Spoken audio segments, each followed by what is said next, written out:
Welcome to everyone.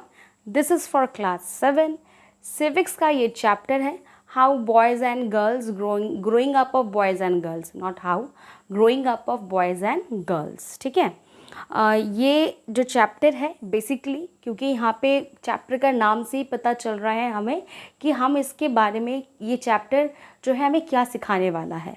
ठीक है, कि सोसाइटी में गर्ल्स और बॉयज़ का रोल क्या है, किस तरीके से जो है इनको फाइनलाइज किया गया है, सोसाइटी में किस तरीके से वुमेंस के काम को डिवैल्यू किया गया है, ये सारे टॉपिक जो है इसके बारे में हम पढ़ने वाले हैं।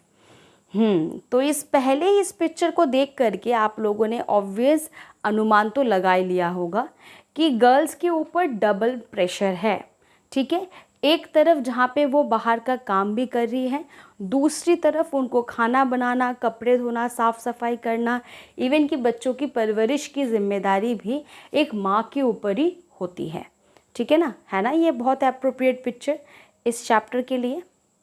नेक्स्ट, इसी तरीके से कुछ पिक्चर्स में आपको इस चैप्टर के दौरान समझाती रहूँगी।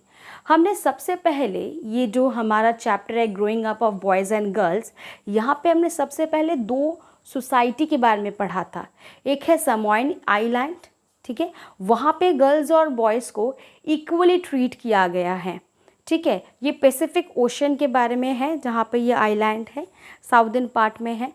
कि ये 1920s की बात है कि यहाँ पे जो है बच्चे स्कूल नहीं जाते थे, बल्कि ये क्या करते थे, जो बेसिक जो प्राइमरी वर्क्स होते हैं उनको सीखते थे, और अपने सिबलिंग्स को, अपने छोटे जो बच्चे होते हैं एज ओल्ड एज 5 ईयर, ठीक है ना, जो 5 साल के बच्चे होते थे, वो अपने छोटे भाई बहनों सिबलिंग्स को जो है वो देखभाल करते थे।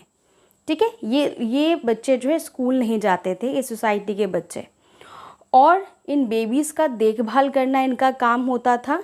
और जब लड़के जो है थोड़े बड़े हो जाते थे, ये लोग जो है दूसरे एक्टिविटीज़ में इन्वॉल्व हो जाते थे, जो कि आउटडोर एक्टिविटीज़ है। और गर्ल्स कंटिन्यूसली अपने सिबलिंग्स की देखभाल करते थे जब तक कि गर्ल्स 14 ईयर्स की नहीं हो जाती थी, और बॉयज़ जब तक 9 ईयर के नहीं हो जाते थे तब तक उनको घर के काम में ही इन्वॉल्व रखते थे। जैसे ही वो 9 साल के हो जाते थे, वो दूसरे काम के लिए जो है घर के बाहर के काम के लिए इन्वॉल्व हो जाते हैं, जैसे कि फ़िशिंग, प्लांटिंग, कोकोनट्स भी। एक आइलैंड है, यहाँ पे ज़्यादा रिसोर्सेस है नहीं, तो जो भी रिसोर्सेस है उसको प्रॉपर्ली यूज़ किया जाता था। और गर्ल्स जो है फिर भी अपने भाई बहनों को, उस 9 साल की उम्र में जब बॉयज़ चले जाते थे, पर गर्ल्स को जो है वहीं पर ही रह कर के अपने भाई बहनों की देखभाल करनी होती थी। पर गर्ल्स जैसे ही 14 साल की हो जाती थी, उनको काफ़ी सारे अलाउ कर दिया जाता था, मोर फ्रीडम्स के वर्ड। ठीक है, वो भी फ़िशिंग, प्लांटिंग करते थे और वो हेल्प करते थे कुकिंग वगैरह में। पर इस सोसाइटी में गर्ल्स और बॉयज़ को इक्वली ट्रीट किया गया है। यहाँ पे जो काम लड़के कर रहे हैं वही काम लड़कियाँ भी कर रही हैं। एक लड़की क्यों ज़रूरी है, देखिए, एक grand mother, daughter in law, wife, mother in law, ठीक है, फ्रेंड, सिस्टर, मदर, डॉटर, एक बच्ची तो होती है। पर उसमें भी सोसाइटी में, मैं ये नहीं कह रही पूरी सोसाइटी, कुछ व्यक्ति जो है फिर भी आज की सोसाइटी में, आज के ज़माने में भी जो है लड़की को एक बोझ ही माना जाता है। ठीक है, आगे बढ़ते हैं बिना इमोशनल हुए। अच्छा, मध्य प्रदेश में जो है, हम यहाँ पे एग्ज़ाम्पल्स, हमारे एनसीईआरटी बुक में एग्ज़ाम्पल है कि मध्य प्रदेश में जो है गर्ल्स और बॉयज़ को सेपरेट ही देखा जा रहा है। जहाँ पे गर्ल्स का स्कूल जो है बिल्कुल बंद, एक जेल जैसा बना दिया गया है, वहीं पर ही बॉयज़ का स्कूल बिल्कुल ओपन प्लेस में, बड़े बड़े प्लेग्राउंड है, बहुत ही ओपन तरीके से बनाया गया है। गर्ल्स के दिमाग में ये डाला ही जा रहा है पहले से कि आप सोसाइटी में इनसिक्योर है, आपको सिक्योरिटी की ज़रूरत है। और बॉयज़ को जो है वो पूरा का पूरा फ्रीडम दिया जा रहा है, ओपन प्लेस, ताकि कि वो उनका फिज़िकल भी ग्रोथ हो सके। और गर्ल्स के लिए कोई प्लेग्राउंड नहीं है, एक कोर्टयार्ड है, वो भी पूरी तरीके से बंद है। ठीक है, और आगे देखते हैं हम कि वैल्यूइंग हाउस होल्ड वर्क जो है, आपने देखा होगा कि अगर एक लड़का लड़की दोनों ऑफिस में काम भी कर रहे हैं, पर लड़के को ज़्यादा तनख्वाह मिलती है, सैलरी मिलती है, लड़की को कम सैलरी मिलती है।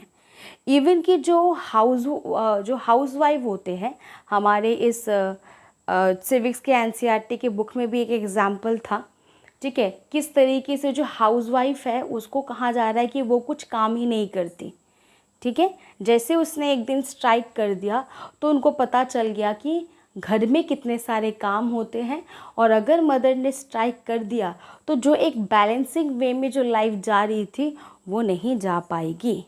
फिर भी ये सब कुछ जानते हुए भी सोसाइटी वुमेन्स के काम को डिवैल्यू करता है। हमेशा एक आइडियल सोसाइटी में वुमेन्स का रोल कैसे दिखाया जाता है कि वो बच्चों को देखभाल कर रही है, घर संभाल रही है, ठीक है ना। इसी तरीके से सोसाइटी ने हमें अपब्रिंगिंग कर रखा है।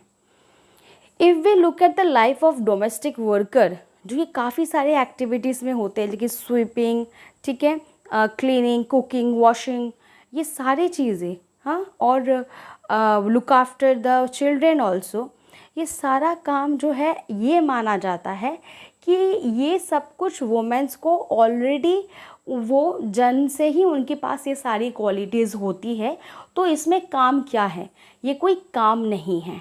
समझ में आया? ये लोगों का मानना है, मेरा नहीं।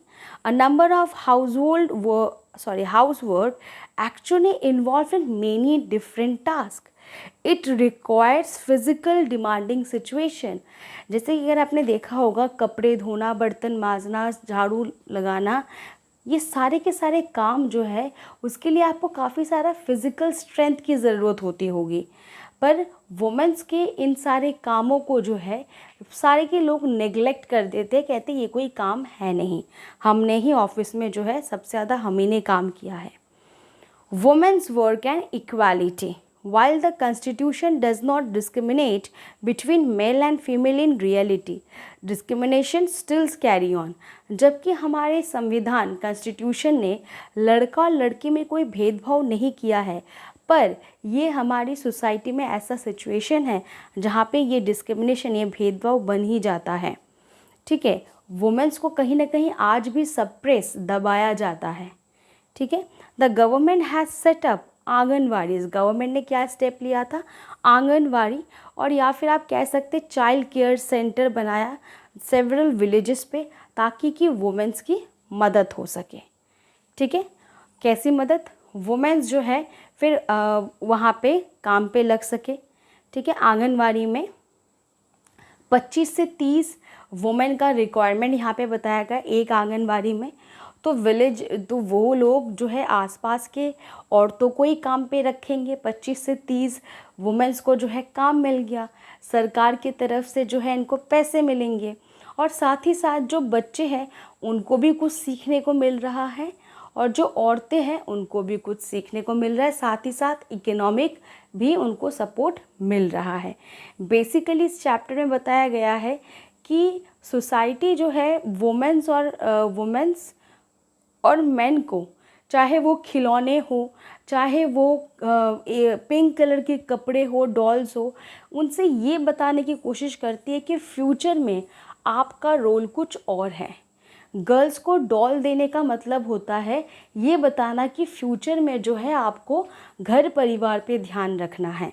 ये जो मैंने आपको पिक्चर दिखाया था कि आइडियल सोसाइटी में जो है वुमेन्स को किस तरीके से देखा जाता है कि भाई आपको बच्चे बुज़ुर्ग घर की देखभाल करनी है, और कहीं ना कहीं एक उनको सप्रेस किया जाता है हमेशा। तो सोसाइटी जो है ये सोसाइटी का काम होता है। देखो हमने पहले ही पढ़ा, जो आइलैंड में जो सोसाइटी थी वो गर्ल्स और बॉयज़ को एक ही इक्वल ट्रीटमेंट ही करते थे। ऐसा नहीं है कि सिर्फ़ और सिर्फ बॉयज़ ही जो है वो फ़िशिंग करने और कोकोनट प्लांटेशन करने जा सकते हैं, नहीं। एक एज का डिफरेंस है कि गर्ल्स थोड़ा सा और मैच्योर हो जाए 14 ईयर्स के एज में, वो भी वो सारे काम करते हैं जो बॉयज़ करते हैं, ठीक है। पर कहीं ना कहीं कुछ सोसाइटी आज भी ऐसी है जहाँ पे वुमेन्स के काम को जो है वो डिवैल्यू किया जाता है।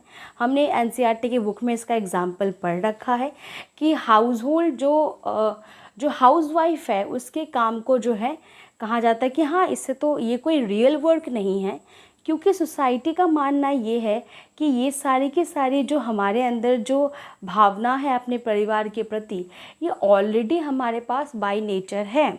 इसीलिए वुमेंस के लिए टीचर, नर्सिंग ऐसे कामों को ज़्यादा प्रेफर किया जाता है कि भाई इनमें तो पहले से ये सारी चीज़ें क्वालिटीज़ होती है, सेवा भावना या बच्चों को संभालना या सिखाना। तो इसीलिए वुमेंस को जो है इसी लाइन में अपना ऑक्यूपेशन देखना चाहिए। Hope you understand this chapter. ठीक है, ये एक ऐसा चैप्टर है जहाँ पे खुद भी आप बहुत कुछ जो है खुद भी आप लिख सकते हैं। और एक बार इन नोट्स को ज़रूर 1-2 बार पढ़ लीजिएगा तो कंसेप्ट्स और क्लियर हो जाएगा, ताकि कोई भी क्वेश्चन अगर आए तो आप उसको बहुत अच्छे तरीके से उसका आंसर दे सके। अच्छा, आशा करती हूँ कि ये चैप्टर आपको समझ में आया होगा। Thank you for watching.